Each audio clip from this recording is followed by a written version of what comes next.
أعوذ بالله من الشيطان الرجيم.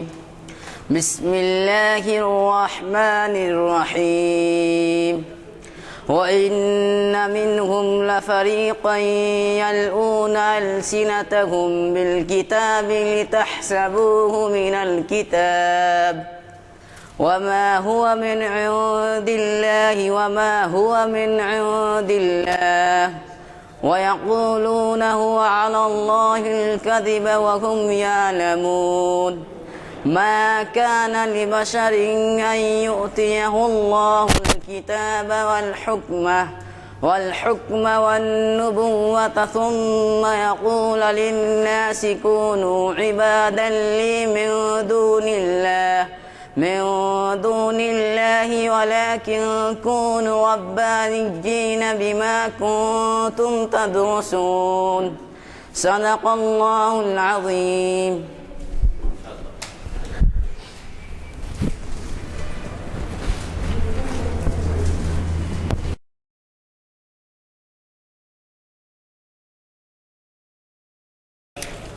ہمارے اعلامیہ نمبر 406 کا آخری آئٹم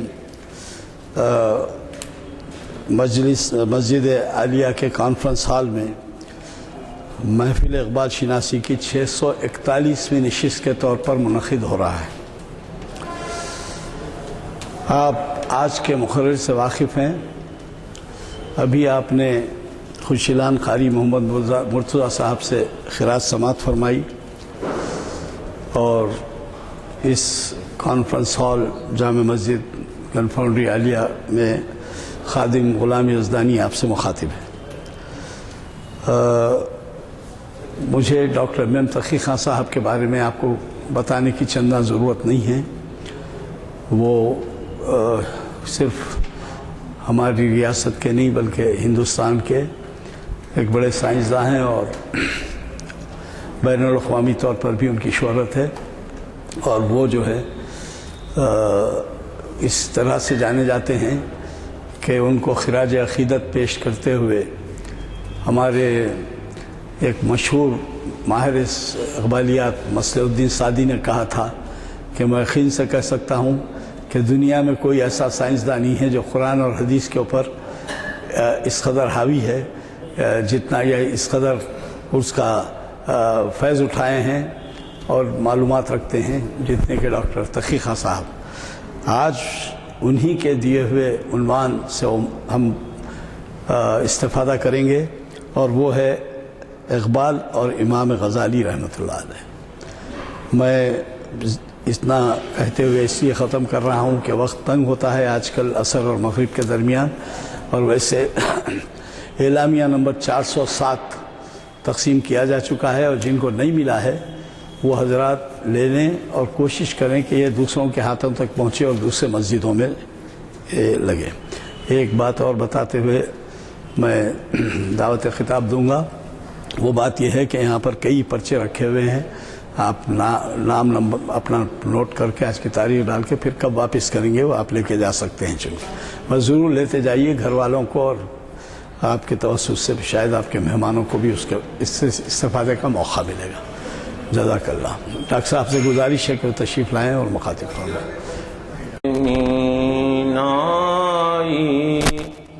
یہ عالم تنہائی، یہ گنبد مینائی، یہ عالم تنہائی مجھ کو تو ڈراتی ہے، اس دشت کی پہنائی مجھ کو تو ڈراتی ہے۔ بھٹکا ہوا راہی میں، بھٹکا ہوا راہی تو، منزل ہے کہاں تیری اے لالے صحرائی، من منزل ہے کہاں تیری، تو شاخ سے کیوں پھوٹا، میں شاخ سے کیوں ٹوٹا، ایک لذت پیدائی، ایک جذبہ پیدائی، ایک لذت یکتائی، خالی ہے کلیموں سے یہ کوہ کمر ورنہ، خالی ہے کلیموں سے یہ کوہ کمر ورنہ، تو شعلہ سینائی، میں شعلہ سینائی، تو شعلہ سینائی، میں شعلہ سینائی، اس موج کے ماتم میں روتی ہے بھنور کی آنکھ، دریا سے اٹھی لیکن ساحل سے نہ ٹکرائی، دریا سے اٹھی لیکن ساحل سے نہ ٹکرائی، ہے گرمی آدم سے ہنگام عالم گرم، ہے گرمی آدم سے ہنگام عالم گرم، سورج بھی تماشائی، تارے بھی تماشائی، اے باد بیابانی مجھ کو بھی عنایت ہو، اے باد بیابانی مجھ کو بھی عنایت ہو، سرمستی و دل سوزی، خاموشی و رعنائی، منزل ہے کہاں تیری۔ ایک عرصے کے بعد آپ کی خدمت میں حاضر ہوا ہوں، اور وجوہات جو بھی ہوں لیکن اب آپ کے سامنے حاضر ہوں، اور آج کی جو تقریر ہے وہ اسلام کے ایک بہت بڑے مفکر کے متعلق، اور اسلام کا ایسا مفکر جس کو سارے فرقے اپنا سمجھتے ہیں، اور اس کی وجہ سے ظاہر ہوتا ہے کہ اسلام میں جو نام نہاد اختلاف کہا جاتا ہے وہ اصول کی بنا پر نہیں ہے، وہ سب فروعات کی بنا پر ہیں، لیکن آپ فلسفہ، منطق، کلام ان کا جائزہ لیں تو اس میں فرقوں کی کوئی حد بندی نہیں ہے۔ تو آج کا موضوع امام غزالی کے متعلق، اب یہاں امام کا جو لفظ استعمال کیا گیا ہے، امام کے مختلف معنی ہوتے ہیں، امام پیش امام بھی ہوتا ہے، قائد کو بھی امام کہتے ہیں، تو اپنے مضمون کا جو منتہی ہوتا ہے، جو سمجھیے کہ پی ایچ ڈی اور اس کے ہائر، اس منتہی کو امام کہتے تھے۔ تو اس طریقے سے امام فقہ کے بھی تھے، کلام کے بھی تھے، اور مختلف عنوانات کے تحت مختلف مضامین کے امام ہوا کرتے تھے۔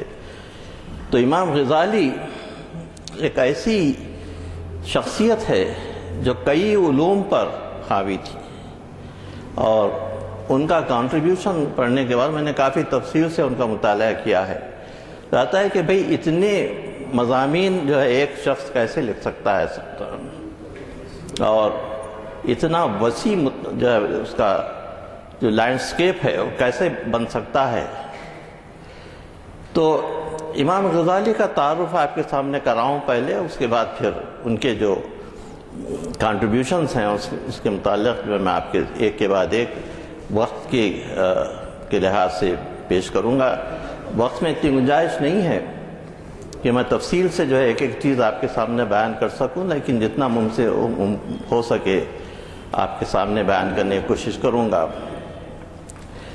تو امام غزالی سن 1058 میں پیدا ہوئے، عیسوی میں 1058 عیسوی، ہجری نہیں، 1058 عیسوی میں پیدا ہوئے، اور شہر طوس میں پیدا ہوئے. وہ جو خراسان کہلاتا ہے، وہ جو مشہد کہلاتا ہے، وہ وہاں پر یہ طوسی تھے، طوس میں پیدا ہوئے، اور ابتدائی تعلیم انہوں نے وہیں حاصل کی. اور زمانے میں ابتدائی تعلیم شروع ہوتی تھی فقہ کی تعلیم سے، فقہ، اسلامی فقہ. تو اس طریقے سے اسلامی فقہ کی تعلیم انہوں نے شروع کی اپنے بچپن سے، اور ایک کم عمری ہی میں ان کو بڑے اچھے اچھے استاد ملے، اور ان میں قابل ذکر الجیوانی ہیں، جو اس زمانے میں ان کی بڑی شہرت تھی، اور اشاعرہ میں وہ بہت منتہی سمجھے جاتے تھے، اور وہ ان کی شہرت بہت عام پھیلی ہوئی تھی. تو انہوں نے غزالی کو فلسفہ، کلام اور منطق کی تعلیم دی. اس طریقے سے غزالی کا جو بیک گراؤنڈ ہے فلسفہ، منطق اور کلام میں، وہ الجیوانی کا مرہون منت ہے، جس کا انہوں نے ذکر بھی کیا ہے. تو اتنے بڑے بڑے، اچھا یہ آپ لوگوں کے لیے جو اس سے واقف نہیں ہے کہ اشاعرہ کیا چیز ہے، تو یہ اشاعرہ اور معتزلہ کلام کے دو مختلف شاخیں ہیں. یہ فقہ کا نہیں ہے، یہ کلام کے اشاعرہ اور معتزلہ. اور ان کے جو تھوڑے بہت ڈفرینس ہیں، جیسا توحید کے متعلق دونوں کے نظریات جو ہے الگ الگ ہیں اس طریقے سے، لیکن کوئی چیز، بہت سی چیزیں اس میں کامن ہیں، بہت سی چیزیں مختلف ہیں اس میں اور ڈفرینٹ ہیں. اس میں اس کی تفصیل میں جانا نہیں چاہتا. تو اشاعرہ کا جو اسکول تھا، وہ اشاعرہ کا اسکول بہت وسیع اسکول تھا اس زمانے میں.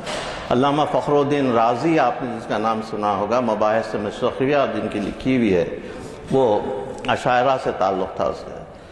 اب اقبال کو اس میں شک ہے کہ غزالی اشاعرہ میں تھے یا نہیں تھے. اشاعرہ کی انہوں نے تعلیم حاصل کی تھی، لیکن وہ اشاعرہ میں تھے یا نہیں تھے، ان کو اس میں شک ہے. کہا کہ نہیں، وہ اشاعرہ نہیں تھے.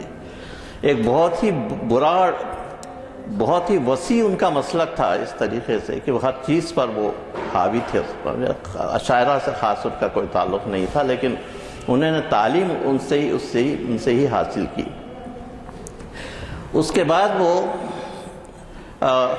مشہد سے جرجان گئے، جہاں پر وہ یہ تعلیم ان کی جو ہے جاری تھی، اور اس کے یہ منطق، کلام اور یہ علم حدیث کی. اور وہاں اس موقع پر وہ کافی حد تک سیکھ چکے تھے علم، اور ان کا جو ٹرننگ پوائنٹ تھا زندگی کا وہ تھا کہ وہ سن 1085 میں ان کی ملاقات نظام الملک سے ہوئی. یہ نظام الملک سلجوقی وزیر تھے، سلجوقی بادشاہت تھے اس زمانے میں. تو یہ سلجوقی وزیر تھے نظام الملک، اور یہ مختلف مدرسے قائم کرتے تھے. نظامیہ جس کا نام، ہمارے پاس یہ مدرسہ نظامیہ ہے جو اسلامی علوم کی تعلیم دیتا ہے، تو میں سمجھتا ہوں اسی کا نام تھا نظامیہ. تو یہ بہت بڑی یونیورسٹی کی حیثیت تھی اس کی، تو اتنے بڑے عالم ہو گئے تھے جب تک کہ الجوانی جو اس مدرسے کے ڈائریکٹر تھے انہوں نے ہی اپنی زندگی میں ہی اپنے شاگرد کو کہا کہ اب تم میرے جگہ آ سکتے ہو۔ تو اس طریقے سے 1085 میں وہ بغداد میں نظامیہ کے صدر مقرر ہوئے، اور تعلیم و تدریس کا سلسلہ تقریباً 10 سال تک چلتا رہا۔ 1085 سے لے کر 1095 تک درس و تدریس کا سلسلہ چلتا رہا، اور ان کی جتنی بھی کتابیں ہیں اور جو بھی کنٹریبیوشن ہے 10 ایئرس کا، اس میں بہت بڑا دخل اور بہت بڑا حصہ رہا ہے۔ لیکن اس میں یہ ہوا کہ سن 1092 میں نظام الملک کو قتل کر دیا گیا۔ وہ جو اس کے ریزنز تھے میں اس میں جانا نہیں چاہتا اس کے ڈیٹیلز میں۔ بہرحال مذہبی کشمکش کے سلسلے میں وہ ان کو قتل کر دیا گیا، اور اس کے بعد سیاسی طور پر جو ہے امام غزالی کے لیے کوئی سپورٹ باقی نہیں رہا اس کے بعد 1092 کے بعد۔ لیکن انہوں نے 1095 تک سلسلے کو جاری رکھا، اور 1095 میں انہوں نے اپنے درس و تدریس سے اپنے استعفیٰ دے دیا وہاں پر وہ اپنی خدمت سے، اور اس کے بعد وہ شام، نیشاپور وغیرہ اور دوسرے فلسطین مختلف علاقوں کی کو جانے لگے اور وہاں کے سب حالات معلوم کرنے لگے۔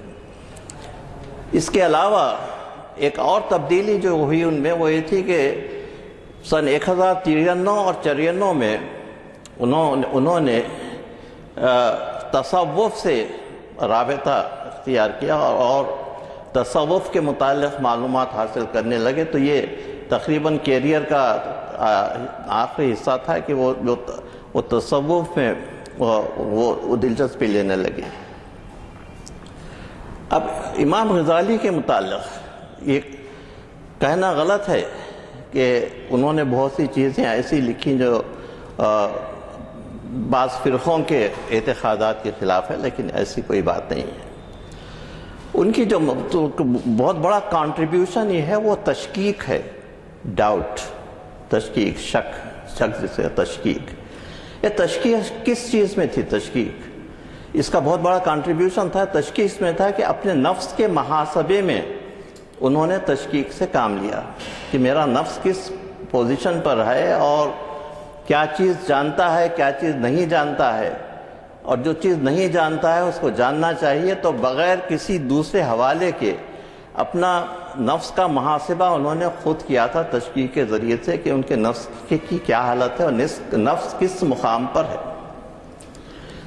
اس کے علاوہ خیالات کی گہرائیوں میں پڑھ کر انہوں نے سچ کی تلاش شروع کی، حق کی تلاش اور سچ کی تلاش شروع کی، اس لیے کہ ایسا سچ جو ناقابل تنسیخ ہو اور ایسا شک جس کے بعد کوئی ڈاؤٹ باقی نہیں رہے، اس کی انہوں نے شروع کی۔ لیکن بعض لوگوں کا خیال ہے کہ یہ شک شاید مذہبی اصولوں کے متعلق ہوگا، لیکن یہ بالکل غلط بات ہے۔ یہ شک صرف فلسفے کے اصولوں کے لیے تھا اور اپنے جاننے کے متعلق تھا اور سیلف ایویلیویشن کے طور پر تھا یہ شک۔ لیکن جہاں تک مذہب کا تعلق ہے، مذہب میں پہلی چیز جو اللہ جو فرماتا ہے وہ کہتا ہے لا ریب فیہ ذالک الکتاب لا ریب فیہ ھدی للمتقین الذین یؤمنون بالغیب۔ یہ وہ کتاب ہے جس کو کسی شک کرنے والے کو شک کی گنجائش نہیں ہے، تو یہاں تشکیک کا کوئی سوال ہی پیدا نہیں ہوتا ہے۔ اور جو غیب پر ایمان لے آتے ہیں وہ مذہب کے اصول کے متعلق ان کو کوئی شک نہیں تھا، مذہب کے دوسرے جو حقائق ہیں ان میں کوئی شک نہیں تھا، لیکن یہ شک فلسفے کے لیے تھا اور اپنے نالج کے متعلق تھا۔ تو یہ اسلام کے متعلق وہ بہت ہی سچے مسلمان اور آخر تک سچے مسلمان رہے۔ اور بہت سے لوگوں کا خیال تھا کہ میں اس کو تفصیل میں جانا نہیں پڑتا کہ وہ ان کا جو کہا تھا کہ وہ توحید کے عقائد سے بھٹک گئے تھے، بالکل غلط بات ہے، بالکل آخر تک بڑے سچے مسلمان رہے۔ تو تشکیک کا یہ کنٹریبیوشن تھا۔ اس کے بعد انہوں نے کہا کہ یہ نفس کے محاسبے کے بعد بیرونی طور پر انہوں نے علم حاصل کیا، مختلف مذاہب کا بہت ہی تنقیدی مطالعہ، کریٹیکل ایویلویشن آف ریلیجن، تنقیدی مطالعہ کیا، اور اس تنقیدی مطالعے کے بعد اس نتیجے پر پہنچے کہ لوگ جو عقائد کی پابندی کرتے ہیں وہ عقائد کی پابندی بغیر سوچے سمجھے کرتے ہیں، اور ان میں جو باتیں پیدا ہو جاتی ہیں وہ مذہب کے ناواقفیت کا نتیجہ ہے، اور مذہب کو سوچ سمجھ کر اختیار کرنا چاہیے۔ قرآن میں خود اللہ فرماتا ہے افلا تدبرون، یہ خود سورہ محمد کی آیت ہے، افلا تدبرون القرآن ام علی قلوب اقفالها، یہ قرآن پر غور و فکر کیوں نہیں کرتے، کیا ان کے دلوں پر قفل پڑ گیا ہے؟ تو قرآن میں خود حکم ہے کہ لوگ غور و خوض کریں۔ تو یہ جو ہے وہ غور و خوض مختلف چیزوں میں انکار کے لیے نہیں ہے، بلکہ اپنے ایمان کی پختگی کے لیے جو ہے غور و خوض کرنے کا حکم ہے کہ اپنے ایمان میں اور پختگی آئے۔ تو انہوں نے کہا کہ نالج کے، علم کے دو سورسز ہیں۔ ایک تو جو ہے نالج کا پہلا سورس جو ہے وہ نفس ہے، نفس سے جو ہے نفس جو ہے اس کا مرکز ہے۔ اقبال نے بھی نفس کے اور نالج کے متعلق یہ دونوں کے ارتباط کے بہت سے مقامات کا تذکرہ کیا ہے۔ اور دوسرے نالج کا ذریعہ ایسے حقائق ہیں جو بالکل صاف صاف ہیں، بالکل کلین حقائق، وہ جو ہے وہ پھر علم کا ذریعہ۔ انہوں نے کہا کہ ان دونوں سے جو ہے علم حاصل ہوتا ہے، اور انسان آگے بڑھنے کی کوشش کرتا ہے، اور اس کو حاصل کرنا چاہیے۔ اس کے بعد انہوں نے کہا کہ انسان علم کی جستجو میں آگے بڑھتا ہے، اور حق کی تلاش میں ایک مقام پر جا کر اس کو رک جانا پڑتا ہے، اس کے آگے جو وہ نہیں جا سکتا۔ اس کے آگے انہوں نے کہا کہ ایک الہام کی ضرورت ہوتی ہے، ایک ایسے روشنی کی ضرورت ہوتی ہے جو اس کے دل کو منور کر دے۔ انہوں نے کہا کہ ایسی روشنی ان کو حاصل ہو گئی، اور یہ روشنی وہی ہے جو قرآن کی روشنی ہے، جو اور اسلام کی روشنی ہے، اور اس اسلام اور قرآن کی روشنی کو انہوں نے اس روشنی کو انہوں نے محسوس کیا، اور اس کے بعد پھر اسلامی علوم کے متعلق ان کا مطالعہ شروع ہوا۔ ایک بات میں کہتا چلوں کہ اسلامی علوم کے متعلق جو ان کا مطالعہ تھا اتنا گہرا تھا کہ 11 سال کی لمبی مدت میں انہوں نے اس مطالعے کو جاری رکھا، اور سب سے پہلے جو انہوں نے کتاب لکھی تھی المنجد، ان کی پہلی کتاب ہے، اس پہ انہوں نے وہ سارے شکوک کا ذکر کیا ہے جو ان کو ہوا کرتے تھے، اور کہتے یہ تشکیک کی بیسس پر اپنے نفس کا محاسبہ اور یہ اور وہ ساری کے ساری چیزیں جو ہیں وہ اس کتاب میں اس کا تذکرہ ہے۔ اور دوسرے یہ کہ یہ کتاب اگر آپ دیکھیں، سینٹ اگسٹائن نے بھی یہ کتاب لکھی ہے کنفیشنز، تو سینٹ اگسٹائن کا جو کنفیشنز کا حصہ ہے اور یہ ان کا جو ہے یہ سب المنجد، یہ دونوں میں بڑا پیرلزم معلوم ہوتا ہے کہ بھئی وہ انہوں نے اپنے مذہب کو کہ لوگوں کے لیے کتاب لکھی، اور انہوں نے اور امام غزالی نے مسلمانوں کے لیے کتاب لکھی۔ اس کے بعد اس زمانے میں پھر انہوں نے کئی سال تک احیاء العلوم اسلام، احیاء العلوم، یہ اتنی ضخیم کتاب ہے کہ اس کے 5-6 والیومز اس وقت اویلیبل ہیں، اور آپ بازار سے خرید سکتے ہیں اس کو، جو ہے اردو میں یہ اویلیبل ہے، آپ پڑھ سکتے ہیں اس کو۔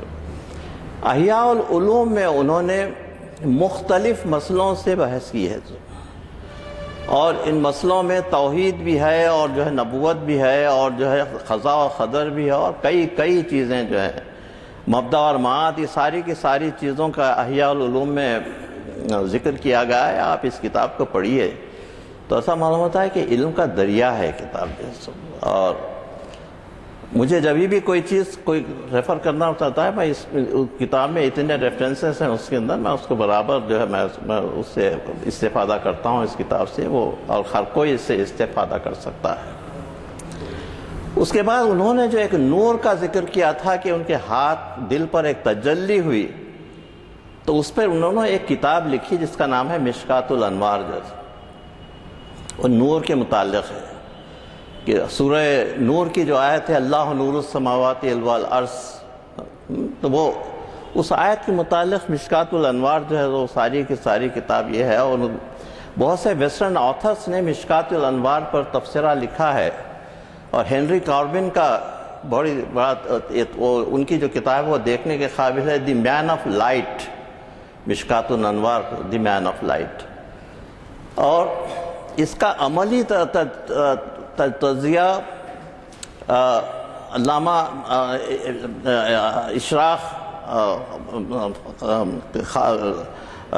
اشراقی فلسفے کے جو بانی تھے سید شیخ شہاب الدین، انہوں نے اس پر کافی کام کیا ہے، اور جتنا آج کل اشراقی مواد ہے وہ سب کا سب مشکات الانوار کی دین کا نتیجہ ہے، مشکات الانوار کی دین ہے۔ امام غزالی کا سب سے اہم کنٹریبیوشن تحفۃ الفلاسفہ ہے۔ تحفۃ الفلاسفہ فلسفے کا زوال اور فلسفے میں انکنسسٹنسیز کے متعلق ہے کہ جو چیزیں جو ہے ایک دوسرے سے خلاف ہیں، اس میں وہ ہے فلسفے کا زوال۔ اس فلسفے کے زوال کے سلسلے میں انہوں نے بہت سی چیزوں کا ذکر کیا ہے جو دیکھنے کے قابل ہے۔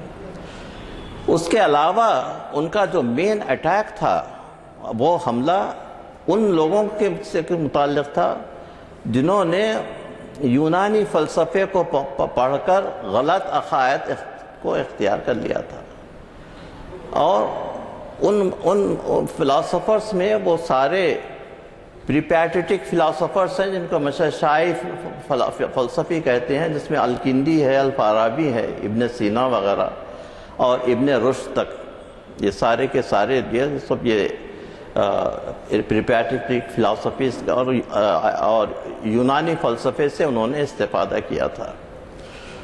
اور نیو پلیٹونک ایک اور ایک فلسفے کی برانچ ہے جس میں پلاٹینس سے فلسفہ نکلا ہے، اور اس کو حکیم یونان کہا جاتا ہے، مسلمان حکیم یونان کہتے ہیں۔ تو یہ سارا جو فلسفہ تھا اس فلسفے کے بھی پیرو ہیں۔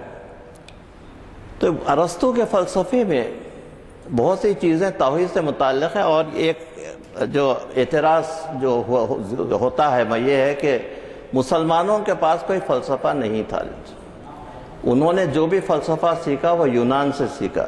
یہ بالکل غلط ہے۔ مسلمانوں کے پاس فلسفہ تھا، فلسفے کی بہت بڑی کتاب خود قرآن مجید ہے، اس میں دیکھ لیے کہ فلسفے کے کیا مقامات ہیں، اس کے اندر فلسفے کی بہت بڑی کتاب ہے ہمارے پاس۔ لا رذب ولا یابس الا فی کتاب مبین، کوئی خشک و تر ایسا نہیں ہے جو یہ کھلی کتاب میں نہیں ہے۔ تو فلسفہ ہمارے پاس پہلے سے موجود ہے۔ تو فلسفہ یونان سے مسلمانوں نے نہیں سیکھا، بلکہ یونانی فلسفے کو اسلامی رنگ دیا انہوں نے، جیسے الفارابی اور ابن وغیرہ نے اسلامی رنگ دیا اس کو جو ہے، اور وہ سارے مقامات جو اسلامی عقائد کے مطابق تھے انہوں نے اس کو لے لیا، اور جو عقائد سے خلاف تھے انہوں نے اس کو ترک کر دیا۔ لیکن بدقسمتی سے بعض چیزیں اس میں باقی رہ گئیں، جس کے متعلق انہوں نے یہ تحائف میں ذکر کیا ہے کہ جو بد اعتقادی تھی، وہ بد اعتقادی چند چیزوں کی تھی۔ وہ پہلی بد اعتقادی یہ تھی کہ یہ سمجھتے تھے کہ دنیا دائمی ہے، دنیا کو خلق نہیں کیا گیا ہے بلکہ دنیا دائمی ہے، یعنی پہلے سے ہی موجود ہے دنیا کو کوئی خالق نہیں ہے۔ تو یہ ٹرینٹی کا جو تصور ہے تثلیث کا، وہ کرسچینٹی میں بھی ہے اور ہندوؤں کے میں بھی ہے تثلیث کا تصور، اور یہ کہ مادہ اور روح اور یہ دو سب قدیم ہیں، یہ ہے کہ یہ دنیا جو ہے قدیم ہے اور اس کو تخلیق نہیں کی گئی. یہ بد اعتقادی مسلمانوں میں تھی. تو امام غزالی نے اس کے متعلق اپنی کتاب میں بہت تفصیل کے ساتھ اس کا جواب دیا ہے. کہا کہ دو چیزیں قدیم نہیں ہو سکتی، دائمی نہیں ہو سکتی. ایک ساتھ دو چیزیں دائمی نہیں ہو سکتی. اگر ایک چیز دائمی ہے تو دوسرا اس کا جز ہونا چاہیے، اس کی تخلیق ہونا چاہیے. تو اس لیے انہوں نے کہا کہ اللہ جو ہے قدیم ہے اور کائنات جو ہے اللہ کی تخلیق ہے. اللہ اور کائنات دونوں دائمی نہیں ہو سکتے. ایک چیز یہ. اس کے بعد دوسرا بد اعتقادی یہ تھی کہ کیا اللہ کو اپنے متعلق علم ہے؟ جی، اور اللہ کا عالم ہے، اور اللہ کا جو ہاں ارادہ ہے اور جو عمل ہے، جو اللہ کی جو احکام ہے، امر ہے اللہ کا جو ہے، وہ علم ہے یا علم نہیں ہے اس میں؟ تو اس کے متعلق قرآن میں کہتا اللہ فرماتا ہے وَإِنَّهُ مَفَاتِحُ الْغَيْبِ لَا يَعْلَمُهَا إِلَّا هُوَ يَعْلَمُ مَا فِي الْبَرِّ وَالْبَحْرِ وَمَا تَسْقُطُ مِنْ وَرَقَةٍ إِلَّا يَعْلَمُهَا وَلَا حَبَّةٍ فِي ظُلُمَاتِ الْأَرْضِ وَلَا رَطْبٍ وَلَا يَابِسٍ إِلَّا فِي كِتَابٍ مُبِينٍ. اللہ فرماتا ہے اس کے پاس کنجیاں ہیں غیب کے، سب مفاتیح الغیب، غیب کی کنجیاں ہیں، اور وہ جانتا ہے کہ کیا کون سی چیز کہاں پر ہے. سمندروں میں، زمینوں میں جو بھی چیز ہے وہ جانتا ہے. علم ما فی البر والبحر. اور کوئی ذرہ اس وقت تک نہیں ہلتا، کوئی پتا اس وقت تک نہیں ہلتا جب تک کہ اس کا علم اس کو نہ ہو. اس کو علم ہے اس کو. اور کوئی خشک و تر ایسا نہیں ہے جو اس کھلی ہوئی کتاب میں نہیں ہے. تو یہ آیت کا آخری ٹکڑا لوگ استعمال کرتے ہیں، لیکن یہ ہے کہ اللہ کا علم. اور اللہ بکل شیء علیم، اللہ کہہ رہا ہے کہ ہر چیز کا علم اللہ کو ہے. تو اللہ کے بغیر، اللہ کے علم کے بغیر ہمارا جو علم ہے وہ اللہ کے علم کا پرتو ہے، روشنی ہے جو ہم تک پہنچی ہے. تو اللہ اصل علم اللہ کا علم ہے.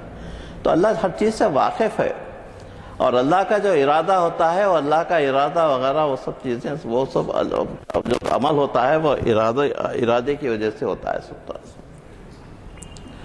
اور اس کے بعد یہ ہے کہ ابن رشد، ایویروس جس کو کہا جاتا ہے، یہ اسپین کا جو ہے فلاسفر تھا. سب سے زیادہ بد اعتقاد یہ تھا اس پر قیامت کا اس کو عقیدہ نہیں تھا، اور مبدا اور معاد کا عقیدہ نہیں تھا. تو انہوں نے بڑی تفصیل کے ساتھ ابن رشد کو کئی خطوط لکھے ہیں جو سب محفوظ ہیں وہ، اور اس کو صراط مستقیم پر لانے کے لیے امام غزالی نے بہت کوشش کی. تو اس لیے اب ویسٹ میں یہ چیز مشہور ہے کہ ایویروس کے بعد جو ہے فلاسفی بالکل ختم ہوئی، کیونکہ وہ فلاسفی جو تھی وہ یونانی فلاسفی تھی. اسلامی فلاسفی کا ایویروس سے کوئی تعلق نہیں تھا. اسلامی فلاسفی آگے رہی ہے، آج تک اسلامی فلاسفی باقی ہے اور اسلامی فلاسفی آگے جا رہی ہے. تو یہ سارے کے سارے تحفۃ الفلاسفہ میں امام غزالی نے ان سب ساری چیزوں کا جواب دیا ہے. یہ بہت بڑا کنٹریبیوشن ہے. اب میں اقبال اور غزالی کے متعلق جو دونوں میں اقبال نے جو ان کا تذکرہ کیا ہے، انہوں نے ان کی جو پی ایچ ڈی تھیسس ہے اس کا میں نے اس میں اقبال اکیڈمی سے اس کی کاپی منگوائی، اور اس کو وہ تھیسس کو میں نے بہت تفصیل سے پڑھا ہے اس کو. تو وہ ایران کے مابعد الطبیعت، میٹا فزکس آف ایران کے متعلق ہے. اس کے اندر اس کے پیجز میں اقبال کہتے ہیں کہ غزالی رینے ڈیکارٹس کا جو رینے ڈیکارٹس کا جو فلسفہ تھا، اس فلسفے کی پیش بینی انہوں نے کی تھی. جیسے تو پیش بینی جو ہے کا مطلب یہ ہے کہ وہ تو 200 سے 400 سال کے بعد وہ دوسرا فلاسفر پیدا ہوا، لیکن یہ انہوں نے سن 1100 میں ہجری عیسوی میں وہ چیزیں بیان کی ہیں جو 1500 میں رینے ڈیکارٹس نے بیان کی تھیں، کہ پیش رو تھا اس کے، یہ خصوصاً فلسفہ تشکیک کا۔ تو فلسفہ تشکیک کا پیرو جو ہے یہ رینے ڈیکارٹس بھی تھا، اور یہ کہتا تھا کہ وہ، اس کا آرگیومنٹ یہ تھا کہ میں سوچتا ہوں اس لیے میں زندہ ہوں۔ Why am I alive? Because I am thinking جو ہے، میں سوچ رہا ہوں اس لیے میں زندہ ہوں۔ تو سوچ کے متعلق اس کا جو مختلف جو اس کے نظریات تھے وہ سارے کے سارے امام غزالی نے پہلے سے پیش کر دیے تھے، تو پیش رو تھے اس کے۔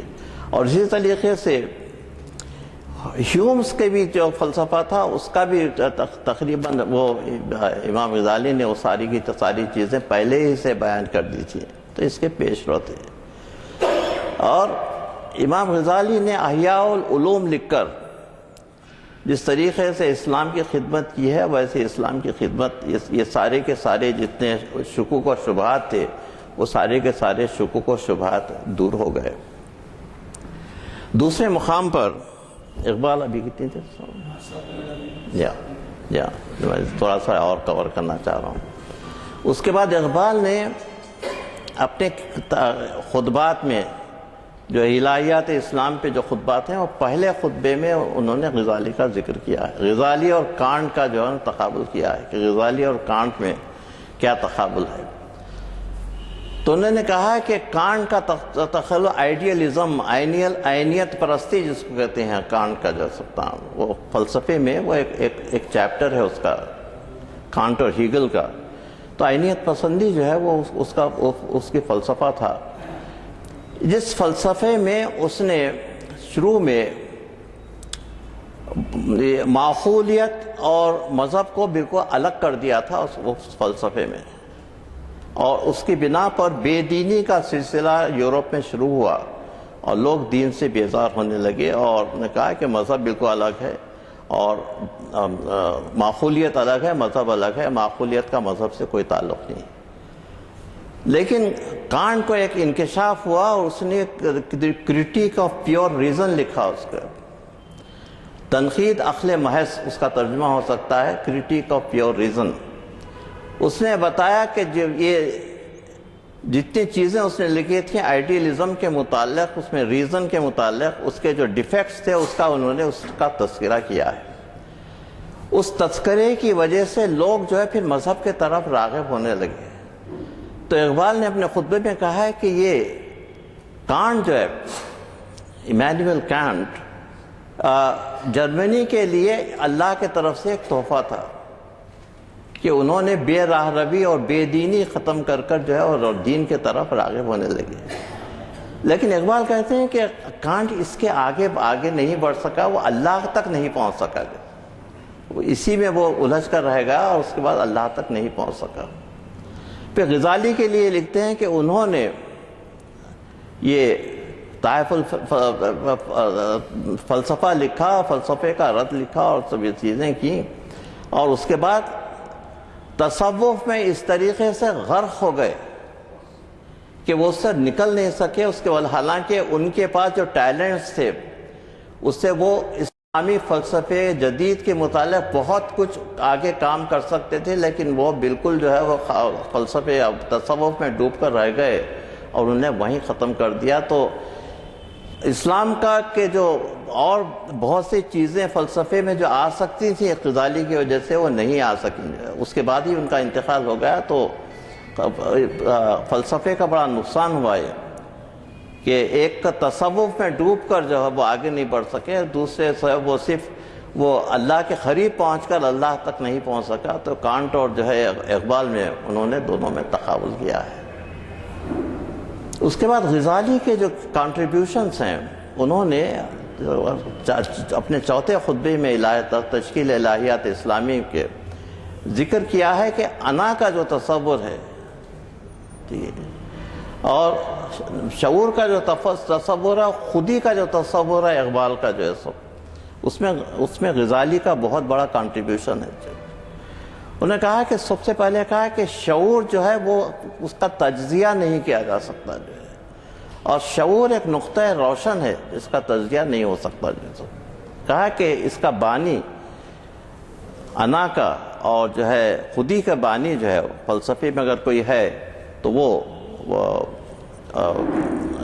غزالی ہیں، اور انہوں نے کہا کہ ان کی شخصیت دو حیثیتوں سے ہے، ایک تصوف کے وہ امام ہیں اور دوسرے جو ہے وہ کلام کے امام ہیں۔ تصوف پہ جو امام ہے اس لحاظ سے غزالی کا جو ہے کنٹریبیوشن یہ ہے کہ وہ تصوف اور کلام کو انہوں نے ایک جگہ کر دیا، اور فلسفے کی حد تک جو ہے ان کا جو کنٹریبیوشن ہے، انہوں نے وہ تشکیک کا اور تحافہ لکھ کر جو ہے انہوں نے بہت بڑا کنٹریبیوشن فلسفے میں کیا ہے سلطان، اور یہ اس طریقے سے ان کا بڑا کنٹریبیوشن ہے۔ اس کے بعد یہ نور کا جو ہے مشکات الانوار کا، کہا کہ وہ بگننگ تھی ایرانی فلسفے کی، جس کے آگے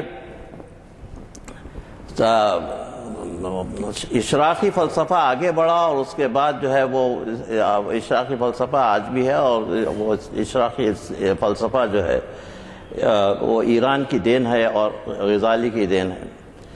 چند اشعار میں نوٹ کر کے لایا ہوں۔ اقبال نے 4 مرتبہ، کیونکہ بغیر اشعار کے جو ہے وہ مکمل نہیں ہوتا ہے، غزالی کا ذکر کیا ہے۔ فرماتے ہیں کہ یہ بانگ دراک میں شکوہ اور جواب شکوہ وہ نظم میں کہتے ہیں کہ فلسفہ رہ گیا تلقین غزالی نہ رہی، فلسفہ رہ گیا تلقین غزالی نہ رہی، یعنی فلسفہ تو رہ گیا ہے لیکن فلسفے کی جو روح تھی جو ہے اس میں، تلقین غزالی جو ہے وہ جو روح تھی ہر چیز کو دیکھنے کی جو ہے کریٹیکل پوائنٹ آف ویو سے جو ہے وہ چیز ختم ہو گئی جو ہے۔ اور دوسرے مقام پر بار جبرائیل میں فرماتے ہیں کہ عطار ہو، رومی ہو، رازی ہو، غزالی ہو، کچھ ہاتھ نہیں آتا بے آہ سحر گاہی، جیسے کچھ ہاتھ نہیں آتا بے آہ۔ تو یہ سارے، یہ پہلے تو 2 جو فلسفی ہیں، عطار اور رومی، وہ صوفی ہیں، اور باقی دونوں رازی اور غزالی جو ہے وہ 2 فلسفی ہیں۔ ان سب کا جو مین پوائنٹ ہے وہ آہ سحر گاہی۔ اس کا مطلب یہ ہے کہ تھنکنگ پروسیس جو ہے اس کی، وہ جو لیٹ ارلی مارننگ کی جو تھنکنگ آہ سحر گاہی جو اگر وہ نہ ہو تو کوئی چیز نہیں ہوتی۔ تو اسلام میں اس کی بہت سخت ضرورت ہے۔ اس کے بعد ارمغان حجاز میں انہوں نے ایک نظم لکھی ہے، دیگر در مدرسہ حرم نمی بینم، دل جنید نگاہ غزالی وہ رازی۔ تو مدرسہ حرم میں جو ہے دل جنید اور نگاہ غزالی اور رازی، ان چیزوں کی ضرورت ہے۔ اور جاوید نامے میں ایک ہے غزالی کے متعلق،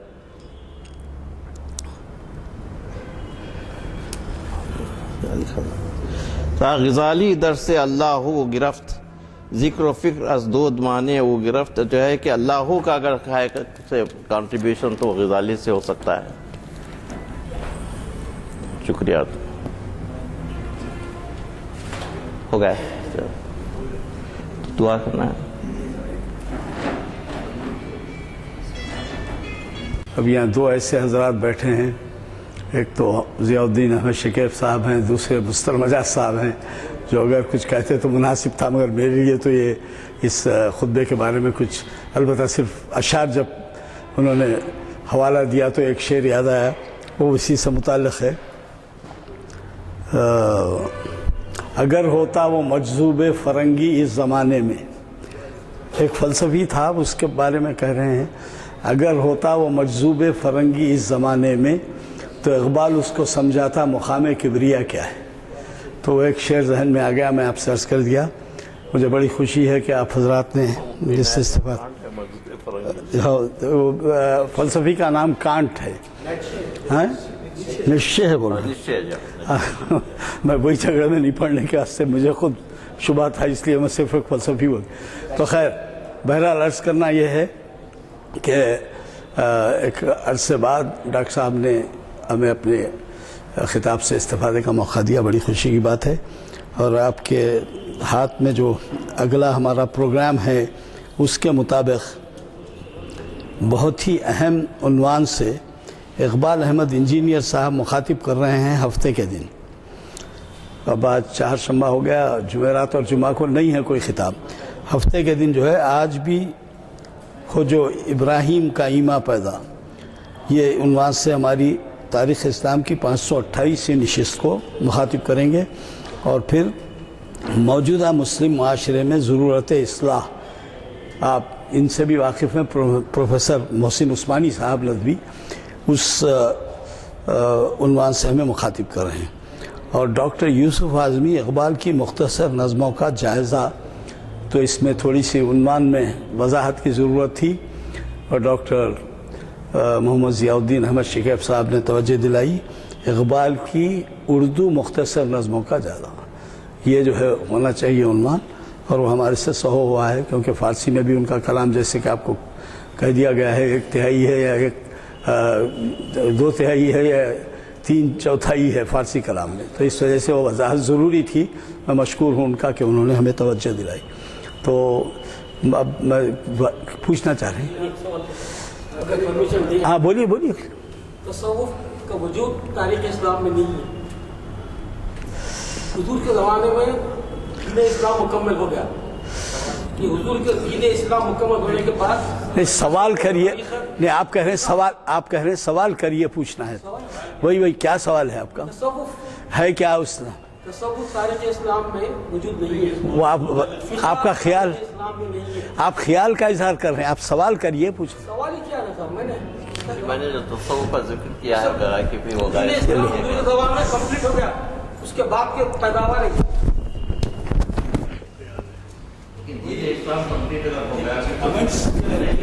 اللہ نے کہا ہے کہ اس میں غور و خوض تو وہ ہمیشہ جاری رہے گا۔ جیسے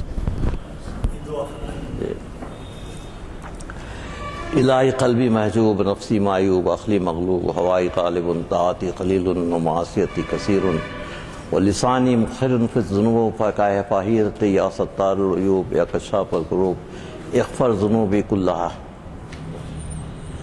یا ارحم الراحمین۔